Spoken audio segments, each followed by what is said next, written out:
Hola a todos y a todas, esta es la clase número 8 de Bioestadística y Demografía y vamos a empezar con la unidad 3 que consiste en demografía. ¿Sí? Ay, a ver si puedo pasar, ahí está. Bueno, la demografía va a estudiar a las poblaciones, básicamente. Todo lo que sea intrínseco a una población lo va a estudiar la demografía, va a cuantificar distintos aspectos de la demografía.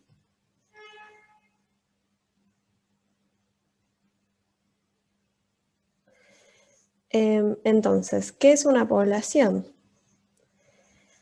Una población es un conjunto de individuos constituido de forma estable y ligado por vínculos de reproducción y que a su vez se identifica por características territoriales, políticas, jurídicas, étnicas o religiosas. En general tenemos una característica definitoria de población, digamos, una característica que va a delimitar mi población, que va a establecer límites. Y esa característica suele ser geográfica. Por ejemplo, cuando hablamos de la población argentina, la delimitamos con los límites del país de Argentina.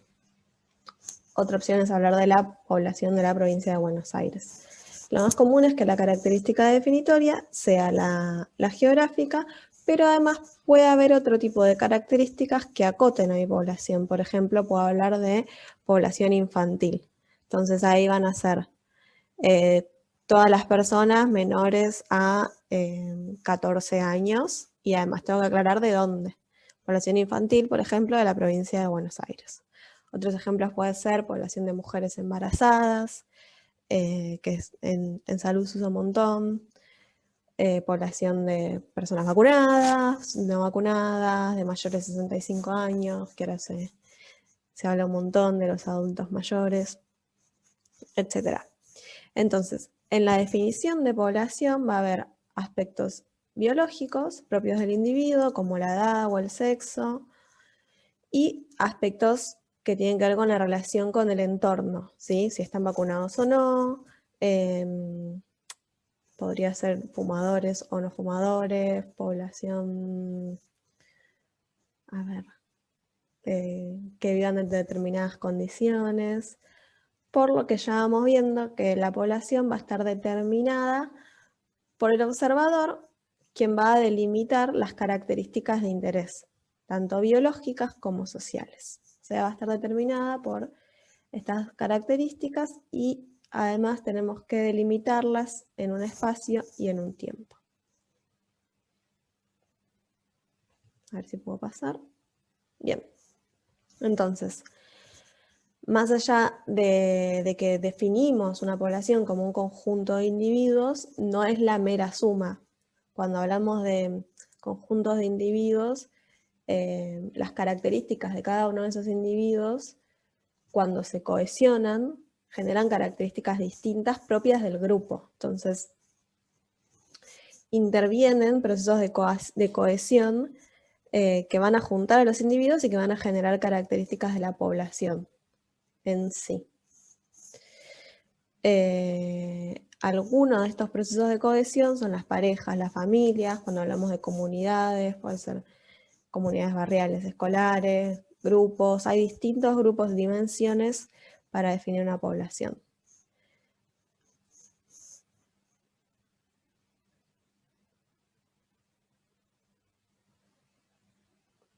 Bien, ahora ya les vine adelantando que cuando estudiamos una población vamos a tener dos componentes para estudiar, para analizar, el biológico y el social.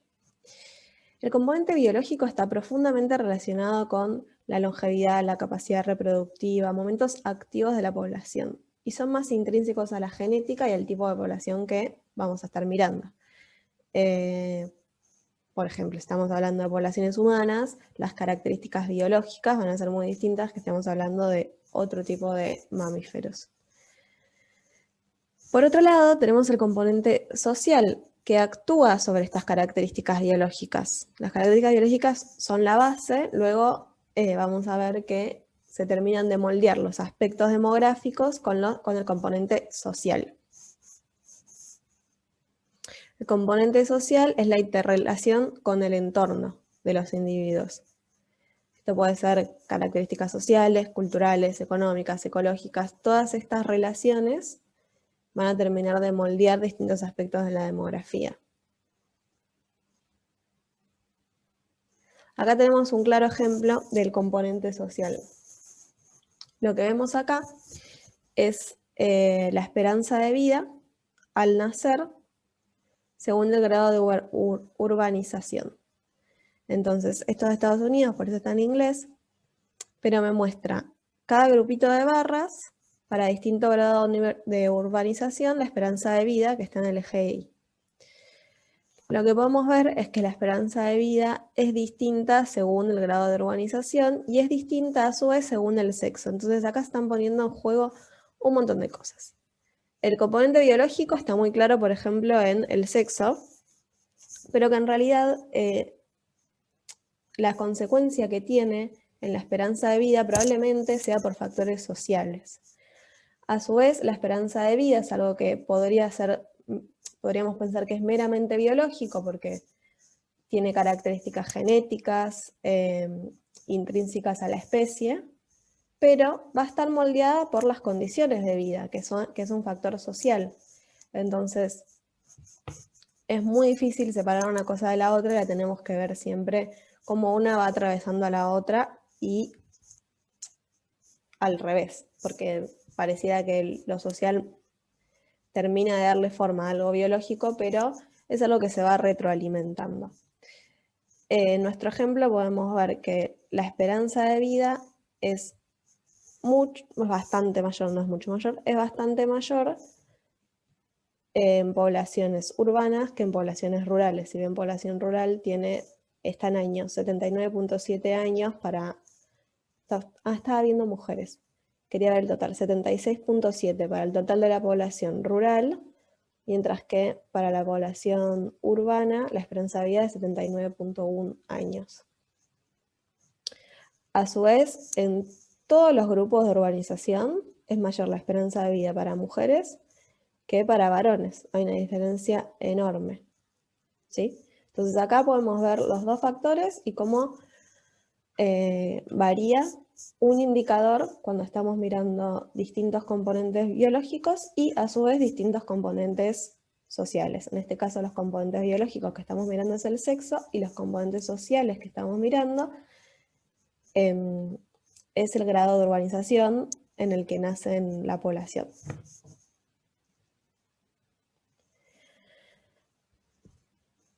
Por otro lado, vemos que la demografía va a cuantificar distintos aspectos poblacionales y lo puede cuantificar mediante mirando la foto de una población, y me va a hablar de la estructura, o mirando la dinámica de la población, que sería como mirar la peli.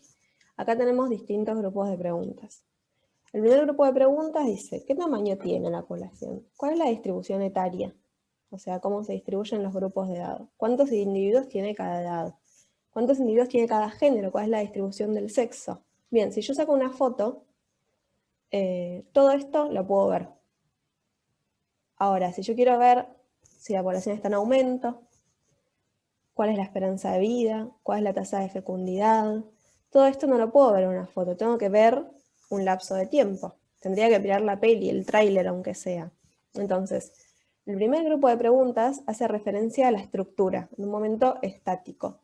El segundo grupo de preguntas hace referencia a la dinámica de la población, cómo va evolucionando a lo largo del tiempo. Por eso es que en una foto no se puede apreciar. Entonces vamos a dividir los dos aspectos de demografía en cuanto a estructura de una población y dinámica de una población.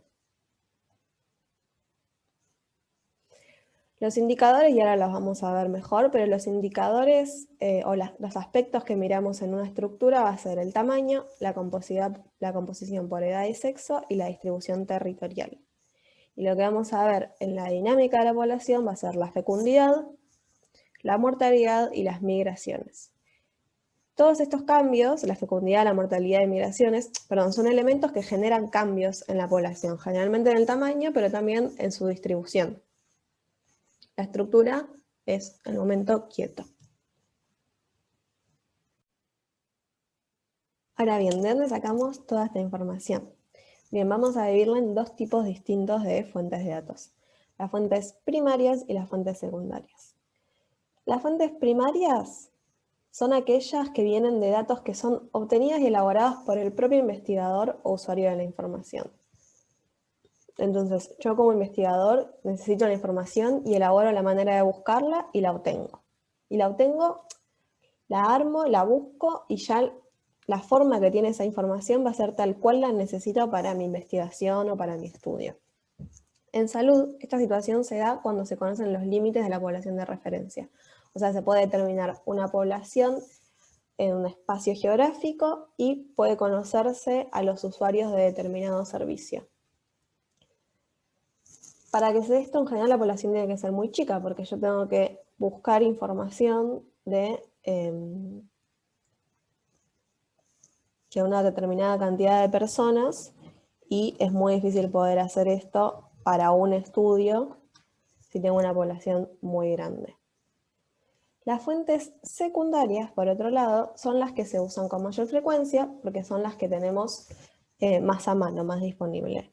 Y básicamente son los censos y las encuestas. En nuestro país, el mayor productor de información de fuentes secundarias es el INDEC, el Instituto Nacional de Estadísticas y Censo.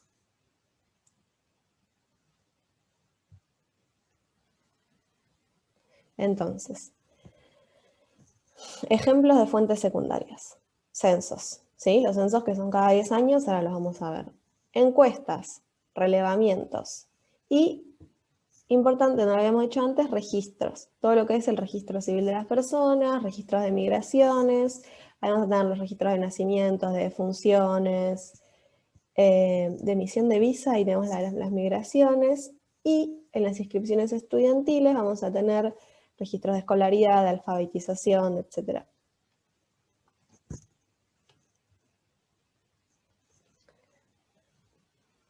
Veamos, ¿qué es un censo?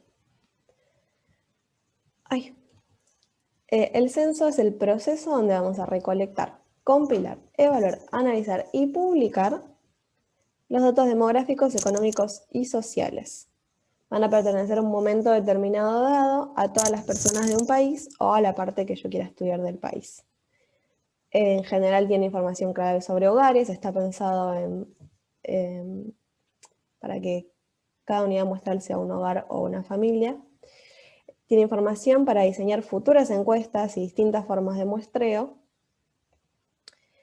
Y bueno, acá vienen un par de curiosidades. El año pasado se debería haber realizado el censo de 2020, donde se iba a incluir por primera vez género como variable de censo, además de sexo.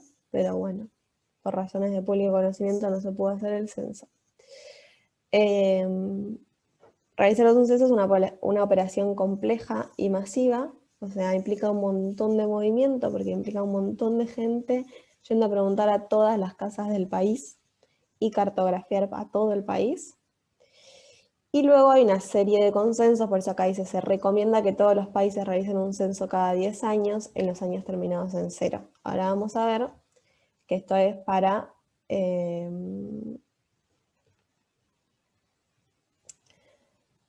esto es para que coincidan y se puedan comparar los datos, ¿sí? O sea, si todos los países realizan un censo en el mismo año, bueno, después esos datos son comparables porque me hablan de un mismo momento histórico. Si yo quiero comparar los datos poblacionales de un país con otro y los sacaron en distintos momentos de la historia, es anacrónico, no estaría del todo bien compararlo. Ahora, después empieza a pasar que no todos los países lo pueden cumplir, que por razones económicas, históricas, pandemia, no es posible que se realice un censo en los años estipulados y se empiezan a correr un poquito. Bueno, en particular en Argentina se han realizado 8 censos, arrancando en 1895, después pasó una larga brecha, hasta 1914 no se realizó otro. Se realizó el tercero recién en 1947 y acá empiezan a tomar cierta periodicidad porque el cuarto se realiza en 1960, luego cada 10 años en 1970, 1980, en 1990 se pretendía realizar el censo no se pudo realizar, y se realiza el octavo, no, este no es el octavo, 1, 2, 3. Perdón, ya se realizaron 9, me confundí. Se realizaron 9, se realiza el octavo en 2001 y en 2010 se realizó el último censo. Por eso correspondía en 2020 realizar el censo número 10. Además de las características básicas de la población y de vivienda, en los censos se recoge información respecto de la ocupación de las personas, mortalidad, fecundidad, etc. Estas últimas características van a servir para completar información que ya tenemos de los registros y eventualmente corregirlas. El censo es una fuente de datos poblacionales muy completa. Si miran la encuesta tiene un montón de preguntas, un montón de cosas. El problema, su principal limitante es la periodicidad de su ejecución. Como dijimos, son operaciones muy complejas, entonces no se pueden hacer muy seguido. Se realizan cada 10 años. Entonces, ¿qué pasa? Para poder tener información en el entrecenso, digamos, se realiza la encuesta permanente de hogares, además de seguir sacando información de los registros. La encuesta permanente de hogares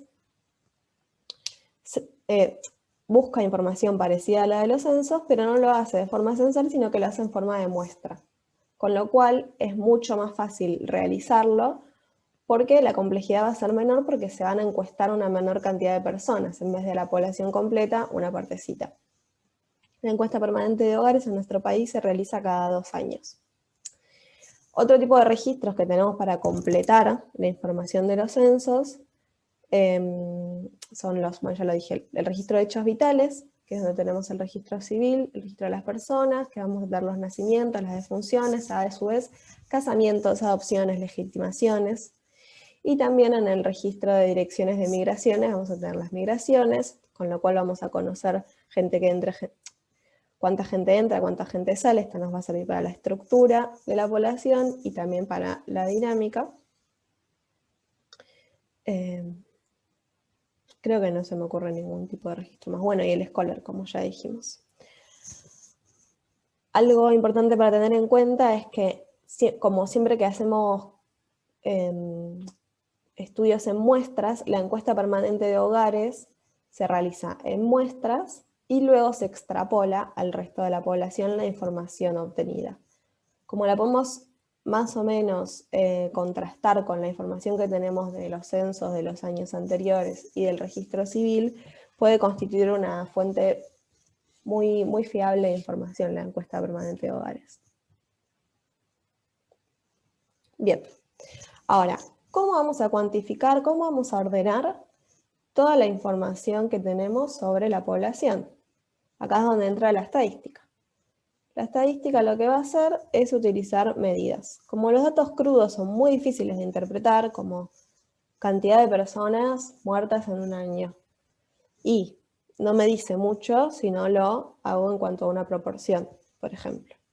Entonces vamos a empezar a usar, como siempre en la estadística, indicadores. A ver, ahí está. Los indicadores pueden ser índices, tasas, razones, y nos van a permitir ordenar y entender mejor la información. Entonces la estadística va a ser una herramienta súper necesaria para poder entender todo lo que es demografía. Bueno, entonces uno de los indicadores más utilizados es la razón. La razón es la relación entre un subgrupo de la población y la población total, o entre un subgrupo y otro subgrupo. ¿Cómo la calculo? Número de habitantes de un subgrupo sobre el número de habitantes del otro subgrupo. Como me va a quedar un número incómodo y con decimal, en general la expresamos en razón por 1000 o 10.000, depende de cuánto sea mi población. Un ejemplo muy utilizado de razón es la razón por sexo, también llamada índice de masculinidad. Por ejemplo, Letonia cuenta con 10 hombres por cada 84 mujeres. ¿Qué estoy haciendo acá? Es decir, ¿cuántos hombres tienen? Ese subgrupo sería cantidad de varones por sobre cantidad de mujeres, que es el subgrupo 2. 10 hombres por cada 84 mujeres me habla de que tienen muy poquitos varones, o sea, tienen muchas más mujeres que varones. Bueno, la explicación es que han sufrido muchas guerras, o sea, no es la explicación. Podemos pensar que como han tenido muchos conflictos bélicos, y a los conflictos bélicos van los varones, es de esperar que el índice de masculinidad sea muy bajo, que tenga muy poquitos varones por sobre la cantidad de mujeres, porque muchos se murieron en las guerras. Luego Brasil tiene un 97.5 varones por cada 100 mujeres. Bueno, acá la razón es más parecida, ¿sí? No hay tanta diferencia entre 97.5 y 100 mujeres. Y es mucho más parecido al resto de países de Latinoamérica. En general, la esperanza de vida de las mujeres es más alta, muchas veces relacionada por factores laborales, con lo cual es esperable que el índice de masculinidad siempre nos indique que hay una pequeña cantidad menor de varones que de mujeres. Otro ejemplo de razón va a ser la razón de dependencia de edad. La razón de dependencia de edad nos habla de cuánta gente tenemos en edad no activa laboral por sobre gente de edad económicamente activa o laboral. Entonces, esto nos va a permitir saber cómo está básicamente, cómo se va a desarrollar la economía del país. Si tenemos un montón de viejos y niños no trabajando y muy pocos jóvenes trabajando, va a haber mucha gente a la que mantener y muy poca gente manteniendo. Para eso se usa la razón de dependencia de edad. Entonces, en este caso, el subgrupo 1 será todo el grupo que dependa de los demás, o sea, niños y mayores de 65 años, y el subgrupo 2 serán los que están en una edad económicamente activa. Si miramos, acá tenemos un ejemplo que dice, en 1996 la razón de dependencia por edad en Francia era 53. Esto significa que había 53 personas en edad de dependencia por cada 100 personas en edades de trabajo. Parece un número bastante razonable. Ahora miremos este ejemplo. En 1995, la razón de dependencia por edad en Libia era de 92. O sea que había 92 personas que dependían de 100 personas. Tenía 92 personas que no trabajaban, ya sea porque eran niños o adultos mayores, y 100 personas que sí. Esta cantidad es un poco más complicada si la pensamos en términos económicos.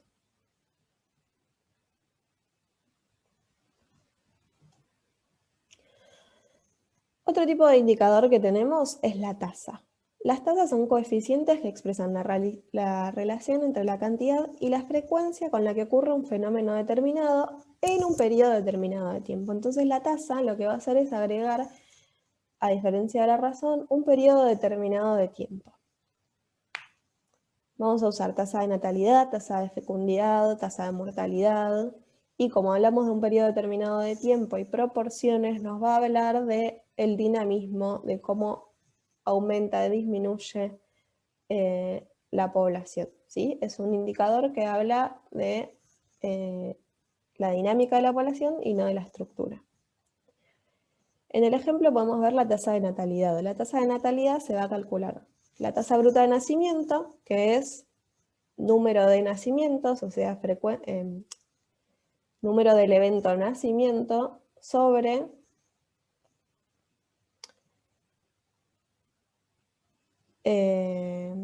perdón, creo que lo expresé mal, o sea, es el número total de nacimientos sobre la población total de nacimientos generalmente es un año, en ese periodo de tiempo. También, como me va a quedar un número decimal bastante incómodo de trabajar, lo suelo expresar cada 1000, se suele expresar cada 1000. Entonces, en definitiva, lo que me va a decir es cuántos nacimientos hay en una determinada cantidad de tiempo en toda mi población total, ¿sí? Con respecto a mi población total. Siempre que relativizo las cosas a mi población total, puedo compararlo con otras poblaciones. Si hablo de cantidad de nacimientos en un año y no hablo de tasas, sino simplemente de cantidad en términos absolutos, es muy difícil comparar cómo anda en cuanto a nacimientos una población con otra si tienen tamaños muy distintos. Si yo hablo de tasas de natalidad de un año, es simple, en general uso la población, la cantidad de población que hay en un año, que no varía tanto. Ahora, si yo quisiera hablar de tasas que implican un periodo de tiempo mayor que un año, que implican, no sé, 5 años, tengo que usar una población media para esos 5 años, porque no va a ser la misma la población que hay en el año 1 a la que hay en el año 5. Entonces ahí tengo que usar una media. Acá tenemos otro ejemplo, que es la tasa de mortalidad general, que va a ser la proporción de personas que fallecen respecto al total de la población en un periodo de tiempo. Dentro de las tasas puedo hablar de tasas específicas. Por ejemplo, cuando hablo de tasa de mortalidad infantil. Son específicas porque en vez de tomar como denominador a la población total, toman a la población infantil. ¿Sí? O sea, usan un subgrupo de la población.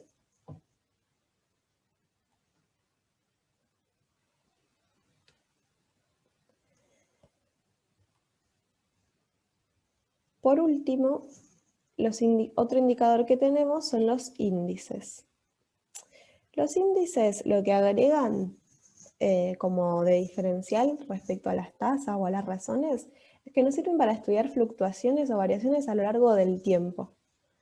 También puede ser con respecto al espacio, pero más que nada a lo largo del tiempo. Entonces nos van a mostrar cómo varía alguna proporción, alguna razón, en función de años anteriores u algún año en específico. Acá tenemos el índice de precios para el oro. Y vemos que todos los años se compara el precio del oro por un año específico, que en este caso es 2001. Lo que se hace es dividir el precio del año que se quiere ver sobre el año fijo, que es el 2001, por 100, para que nos dé un porcentaje.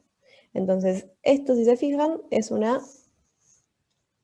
razón, ¿sí? Vamos a ver cuánto aumentó con respecto a otro año. Esto sería un índice en cadena, lo que acabamos de ver. Otra manera de hablar de índices es comparando con el año anterior. Entonces, en vez de dejar fijo un año, vamos comparando siempre el fenómeno, el precio, lo que se esté buscando comparar con el año anterior. Usamos de denominador el año anterior y no uno fijo.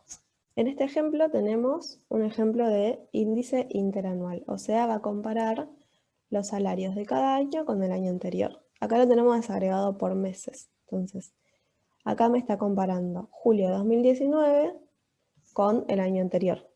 Y acá me está comparando enero de 2020 con enero de 2019. Estamos viendo cuánto varió el salario de un año al otro. La cuenta es la misma, es salario medio en enero de 2020 sobre salario medio en enero de 2019. Como es un porcentaje, lo multiplico por 100. Como pueden ver, nos sirve mucho para ver cómo varían a lo largo del tiempo, o sea, para ver tendencias temporales. Bueno, entonces, ¿cómo vamos a analizar la composición por edad y sexo de una población? ¿Qué significa la composición por edad y sexo de una población? La cantidad de varones y de mujeres que tenemos y en qué grupo etario están distribuidos, de qué forma están distribuidos. Esto es la estructura y va a ser el resultado de las tendencias que hayan sucedido antes de fecundidad, mortalidad y migraciones. ¿Sí? Por ejemplo, cuando se murieron muchos varones en la guerra, fue una tendencia de mortalidad de un grupo específico que ahora la podemos ver reflejada en la estructura de que tenemos muchos menos varones que mujeres. Ahora bien, a su vez, esta estructura va a influir en la dinámica, en cómo van a seguir las tendencias de fecundidad, mortalidad y migraciones. Porque, por ejemplo, si ahora mi estructura me muestra que tengo un montón de viejos, un montón de gente grande, un montón de gente joven, y hoy muy poca gente joven y muy pocos niños, bueno, es probable que en los años próximos la tendencia de mortalidad sea bastante alta y la tendencia de natalidad sea bastante baja, porque tengo poca gente generando nueva población, pero tengo un montón de gente mayor que está cercana a su muerte. Entonces, como dice acá, va a influir en los niveles de tasas brutas de natalidad y de mortalidad y a su vez en las tasas de crecimiento de la población. Porque si esta estructura, que te digo, que tenía mucha gente grande, mucha gente joven, veo que la mortalidad va a ser más alta, la natalidad va a ser más baja, al fin y al cabo, si la mortalidad es más alta, la natalidad es más baja, lo que va a pasar es que el crecimiento de la población va a ser muy poquito o nulo. Entonces, es una cadena. La estructura es el resultado de fecundidad, mortalidad, migraciones, todas las tendencias dinámicas pasadas. Y a su vez va a influir en las tendencias que vengan. Como va a influir en las tendencias dinámicas que vengan, también va a terminar influyendo en el crecimiento o decrecimiento de la población.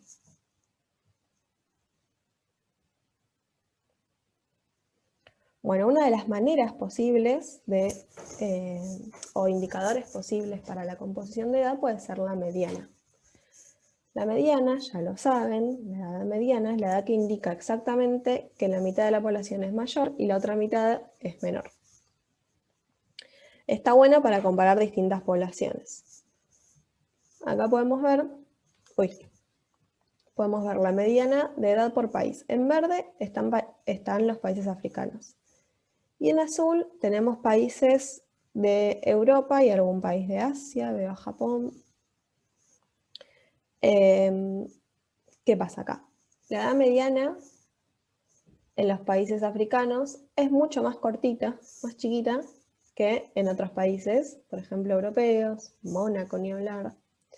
Entonces, nos sirve para hacer una comparación y podemos pensar, bueno, ¿por qué será? O sea, ¿qué estará pasando? La gente, la población de los países africanos es mucho más joven. Podemos pensar que su fecundidad es mayor, su natalidad es mayor y tiene mucha mayor proporción de adultos jóvenes y de niños. Ahora, la mediana de los países europeos es mucho más alta, o sea, su población está bastante más envejecida. Probablemente tengan una proporción de ancianos mucho más grande que los países africanos y esto probablemente termine en mayor mortalidad y baja fecundidad. Acá tenemos otro ejemplo, otra forma de expresar la distribución de edad. Lo que vemos acá es un gráfico de barras apiladas, ¿sí? Entonces estamos hablando de proporción. En este caso es proporción por grupos de edad. Vamos a ver que cada barra apilada representa un año distinto, 1950, 2000 y 2050. Y a su vez, cada conjunto de barra apilada va a representar un grupo de países distintos. La primera es mundial, la segunda es países más desarrollados, la segunda es países en vías de desarrollo, la tercera es de América Latina y la última de Argentina. Otra cosa que podemos ver es que el color gris de cada barra responde a un grupo etario que va de 0 a 14 años, el color celestito clarito va de 15 a 64 años y el morado de 65 o mayores. En todos los grupos de barras, lo que vemos es que la población de niños tiende a disminuir, ¿sí? Tanto en mundial como en países más o menos desarrollados, en todos lo que se ve es esta tendencia. Ahora, para analizar las otras hay que prestar más atención, porque ya tenemos un piso distinto. Esto es lo que tienen engañosos los gráficos de barras. Pero en casi todos lo que pasa es entonces es que disminuye la población infantil y aumenta, si ven hay más violeta en todos, aumenta la población de adultos mayores, de mayores de 65 años. Entonces, esta tendencia global se mantiene a lo largo de cada grupo de países. A su vez, podemos comparar entre grupos de países las proporciones de distintos grupos etarios. Y podemos ver que en los países más desarrollados, la proporción de niños es menor que en los países de América Latina, por ejemplo. Tanto en los primeros, en todos los años. Este gráfico es muy similar. Es la misma idea de barras apiladas y de proporción por grupos de edades. Lo que hace acá es desagregarlos por regiones del país y nos va a permitir comparar proporciones de grupo de edad entre cada región. De vuelta, está buenísimo comparar por proporciones y no por cantidades absolutas, porque obviamente la cantidad de gente que hay en el NEA no es la misma que hay en la Patagonia. Entonces, siempre lo tengo que relativizar a la población total. Lo que podemos ver acá es que en NEA y NOA los porcentajes de población infantil son los mayores, ¿sí? Y las regiones metropolitanas presentan una menor proporción de este grupo. Son las que tienen menor proporción en edad infantil. Y a su vez son los que tienen, junto con la región pampeana, una mayor proporción de adultos mayores. Bueno, y acá tenemos otras formas de expresar o indicar la composición por sexo. Lo que vemos acá es un gráfico que está en términos absolutos. Es de la población de España de 2020. En esta barra podemos ver la cantidad de hombres, en esta la cantidad de mujeres y en esta el total de la población española. Si ven, está en términos absolutos, o sea, si yo quisiese comparar cantidad de hombres en España con cantidad de hombres en Argentina, puedo hacerlo en términos absolutos, pero no me diría nada. Lo interesante sería comparar proporciones o índices. Entonces, yo lo que puedo hacer acá es decir, bueno, yo quiero calcular el índice de masculinidad. ¿Cuántos hombres por cada cuántas mujeres tengo? Si hacemos la cuenta, podemos dividir 23.197.625 por sobre 24.132.356 es un grupo por sobre el otro grupo, un subgrupo por sobre el otro subgrupo, por 100 y nos va a llevar a este índice de masculinidad, ¿sí? Entonces tengo 96.1 hombres por cada 100 mujeres. Esto quiere decir que tengo un poquito más de mujeres que de hombres. Si lo hago en proporciones, tengo casi 51% de mujeres y 50% de hombres. Tiene sentido. Y para terminar, la última forma que les voy a mostrar de ver una estructura de una población son las pirámides poblacionales. Las pirámides poblacionales no son otra cosa que histogramas volcados. Pueden mirar, este sería como un histograma, mirando solo el sexo femenino, donde acá tendría el eje X, dividido por grupo de edad, y acá la frecuencia relativa.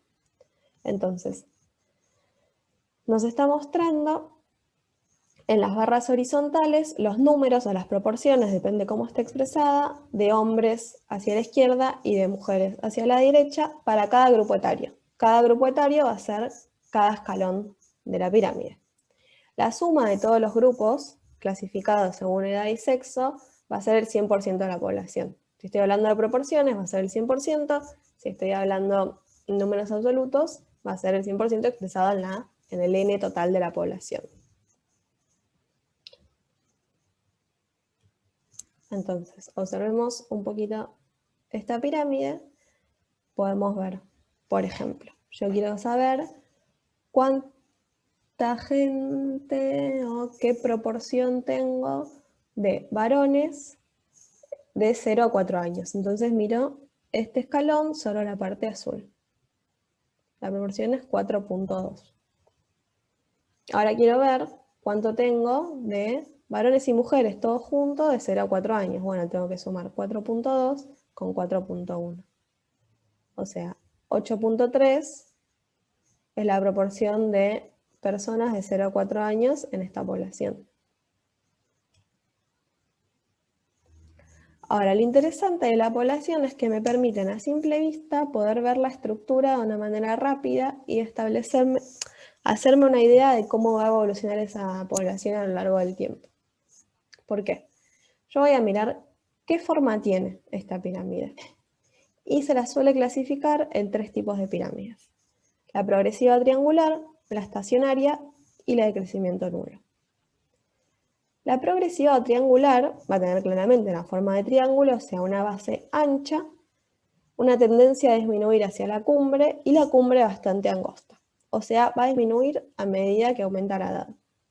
¿Qué quiere decir esto? Que voy a tener mucha población de niños, bastante población joven y una población muy chiquita de adultos mayores. La estacionaria va a tener una base un poquito más estrecha que el centro, una cumbre angosta y un centro bastante infladito. Y va a tener esta forma. Por ahí que la base es bastante parecida, pero hace así como medio un redondelito.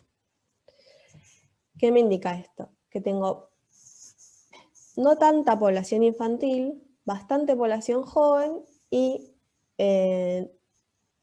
población adulta tengo más que en la anterior, pero se sigue angostando. A medida que aumenta la edad se angosta bastante. Esta se dice que es estacionaria porque es probable que teniendo tanta, o sea, la población que yo tengo acá de niños, cuando crezca, no va a tener tantos hijos. Entonces es probable que esté medio quieta o no crezca mucho esta población, porque no tengo muchos niños que vayan a tener hijos en unos años. En cambio, en la progresiva o triangular, tengo un montón de gente joven y tengo una tendencia a la natalidad, al aumento de la población, a una fecundidad grande, que va a seguir en aumento porque tengo niños y jóvenes que van a seguir teniendo más niños. Por último, tengo la pirámide de crecimiento nulo. La pirámide de crecimiento nulo tiene muy marcada esta forma, o sea, una base muy estrecha, un centro bastante más ancho que la base, y una cumbre que ya no es tan estrecha. O sea, mi población adulta ya no es tan poca, es bastante más que en las otras dos. Acá el crecimiento es nulo e incluso puede decrecer. ¿Por qué? Porque tengo muy pocos niños que cuando crezcan van a tener muy pocos hijos, porque ya van a ser cada vez menos personas jóvenes. Tengo bastante poco joven, pero se va ensanchando a medida que aumenta la edad y vuelve a disminuir, o sea, a medida que aumenta la edad hasta el centro, y vuelve a disminuir un poco, pero no tanto, hacia los adultos mayores, que van a ser bastantes y que me van a mostrar que tengo una población envejecida.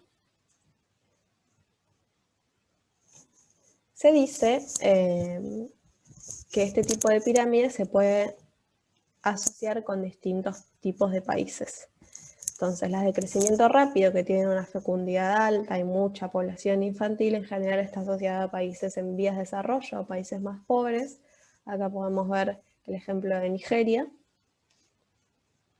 Tenemos otras donde la población es más envejecida, ya estuvimos viendo como Mónaco o países europeos. Acá tenemos el ejemplo de España, donde si ven, bueno, además de que es bastante mayor la proporción en mujeres que en hombres, que esto tiene que ver con una esperanza de vida mayor para las mujeres. Si ven, hay una población de adultos mayores bastante grande en comparación a la otra pirámide y en comparación también a los otros grupos de edad de esta misma pirámide, un centro muy ancho y una base bastante estrecha. O sea, esta pirámide no va a tender a crecer, esta población no va a crecer, tiene muy poca población joven. Y acá podemos ver una pirámide de crecimiento lento, donde no hay tanta diferencia entre la base y el centro, si bien se ensancha no hay tanta diferencia, pero todavía tengo una base un poquito más ancha que acá que puede sostener cierto tipo de crecimiento o por ahí no casi llegando a nulo, pero un poquito puede crecer y todavía no hay tanta población envejecida. A su vez, podemos mirar las pirámides de población a lo largo del tiempo. O sea, está bueno asociarlo a países y está bueno asociarlo a cómo fue variando la economía, los factores sociales, todo lo que hizo que ese país cambiara a lo largo del tiempo y fuese cambiando su pirámide poblacional. Acá podemos ver la pirámide poblacional de Argentina en 1950. Tenía una forma bastante progresiva, triangular, base ancha y tendencia a disminuir, pase lo que pase, a medida que aumenta la edad. Si miramos la del año 2020, es un poquito más parecida a la estacionaria, o al menos entre este centro y la base no hay casi diferencia. Luego sí, ya disminuye, no es como la estacionaria que estamos viendo acá, pero hay una diferencia, ya no está tan marcada la diferencia entre la base y el centro. Y se estima, esto se hace en cuanto a proyecciones que realiza el INDEC, que esta va a ser la población o la pirámide poblacional para Argentina en 2050, que sería más parecida todavía a una estacionaria. La base y el centro tienen el mismo tamaño en este caso, es difícil catalogarla en cualquier tipo de pirámide, pero a la que más asemejaría sería una estacionaria. Y ya la población envejecida sería bastante mayor en comparación a las otras pirámides. Bueno, por último, vamos a ver, acá les muestro, esta es la población de alguna de las Islas Canarias o todas, no me acuerdo. ¿Qué tenemos acá? Una pirámide con forma de bulbo, hace así, o sea, crecimiento regresivo o nulo seguro. ¿Qué vemos? Población femenina es el 50,41% del total, o sea, es apenas más grande. Esto lo sabemos porque lo dice acá al costado, porque es muy difícil de apreciar. Lo que más vemos a simple vista es población que se ensancha en el centro y se contrae nuevamente. Ahora, esta base tan pequeña y esta parte más ancha y esto no tan pequeño me está hablando de que la población va al envejecimiento, o sea, la gente ya no se muere tan temprano. Tenemos una gran cantidad de personas en edad mayor y toda esta gente, ¿sí?, que está en el centro va hacia envejecer y toda esta gente es muy poquita. Cuando envejezca, cuando pase a ser económicamente activa y pueda tener hijos y esté en edad fértil, va a ser una cantidad de personas mucho más chica. Entonces estas personas en unos años, teniendo hijas, va a ser una proporción muy chica. Entonces lo más probable es que en unos años la tasa de fecundidad de esta población esté disminuyendo todavía más, porque ya debe estar baja con esa cantidad de individuos que van de 0 a 9 años, es muy bajita. ¿Qué más podemos ver? Bueno, tiene un muy bajo porcentaje de niños, es el 13%. El porcentaje de personas mayores de 65%, el porcentaje de personas mayores de 65 años respecto al total es del 16%, no es tanto. Y la mayor parte de su población se concentra, como lo podemos ver acá, entre los grupos de edad de 35 a 54 años. Toda esta es la información que podemos sacar, alguna no es tan obvia, pero más o menos toda esta información la podemos sacar mirando la tabla, la pirámide de la población y haciendo algunos cálculos, sumando acá las proporciones. A veces queda acá el negativo, pero no me habla claramente de una proporción negativa, sino que es una manera de diferenciar la proporción de varones, que está a la izquierda, con la proporción de mujeres. Bueno, y esto ha sido todo, espero no haber hablado muy rápido, espero que no hayan quedado muchas dudas, pero esto ha sido todo de demografía en cuanto a estructura. Lo que nos queda para la semana que viene es ver indicadores de dinámica de la población, ¿sí? Acá hicimos una presentación, vimos entonces qué es la demografía, estudio de la población, cómo se caracteriza una población, qué es una población y cómo se caracteriza.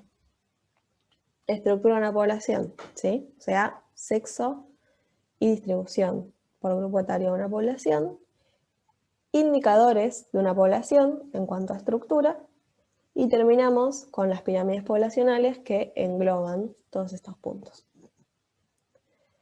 Van a ver que la práctica se la vamos a dar la semana que viene cuando veamos la segunda parte de demografía, así que cualquier cosa, si tienen alguna duda en cuanto a la teórica, la van anotando, la van escribiendo, nos van escribiendo a nosotros para que podamos despejarla, para que para la práctica ya estén súper cancheros. Bueno, les mando un beso grande y los veo pronto.